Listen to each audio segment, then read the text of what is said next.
I make too many of these recordings. Like, I have to have like literally thousands and thousands, 10,000 recordings probably.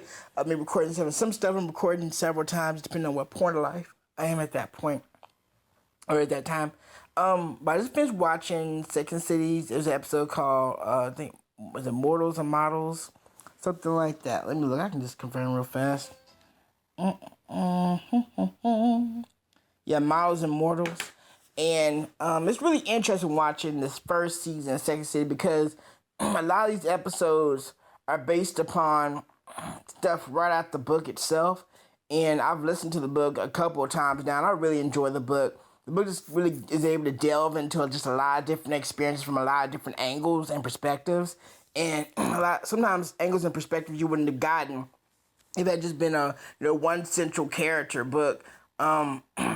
And so the narrative just jumps around a lot, and it makes it actually kind of just more interesting. You're constantly going in and out of these people's lives in the book. In the series, they really couldn't do that. They had to have some kind of main focus character, and they had to have supporting characters around that to keep, something that the audience is going to recognize again, and want to come back and see more of, and get to know characters they had to get to know and understand.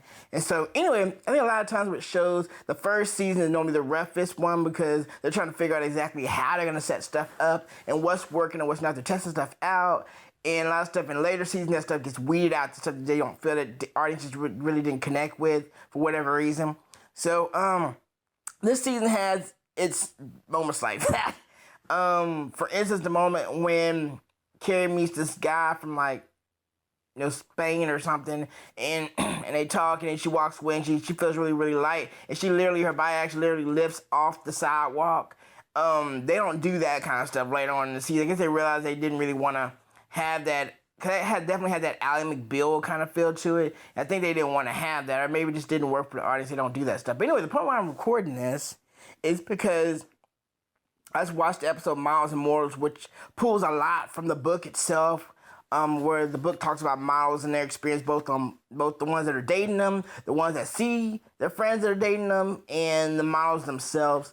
And they really do just kind of have this little charm. You can kind of tell the show just had those little makings of just like charm all throughout the first season. You could tell they were on to something kind of special. And I think what I like about it right now is that as I'm watching it, I'm actually in my 30s now. When I first started watching it, I was like, early 20s. And your experience from your early 20s to your 30s, there's quite a shift because you're going from just kind of understanding the world and kind of forming your bases about things and just kind of forming your opinion on things to now you're in your 30s and no, you're not super learned yet. I think you probably get to that point once you hit your 40s.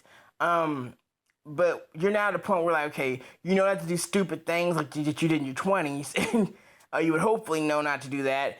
And you're trying to really solidify more as a person if you haven't already, and kind of becoming like that adult. And I kind of feel like this time is really about me kind of maturing into an adult more than it was in my 20s, just kind of okay, experiencing life and kind of just going with it. Now it's kind of okay, now I'm maturing and kind of really seeking out my own definitive path. And so, yeah, so anyway, the show, I feel like as I'm watching it now, I kind of relate to where these characters are in the season because they're not dating anyone or any long-term relationships they would like to be, but they're not. All their friends are married or with children, and they're the only ones left.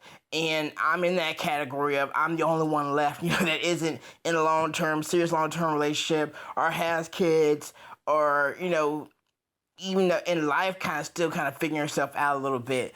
And so I relate to where these characters are right now, and this series kind of speaks to me on that level. It's a very unique spot to be in because not a lot of people end up where I'm at, actually. So I relate to that. I relate to the character of Carrie because Carrie is very much, she's a writer, and so she doesn't go to some employee or office every day and write with a whole bunch of employees around her. She basically is on her own. There's a lot of solitude in her life, and due to her job title, and she gets to do a lot of cool things, but she's also doing a lot of things that her friends aren't doing. She's the only one that does that thing. It's very unique. She's the only one that has a job quite like that.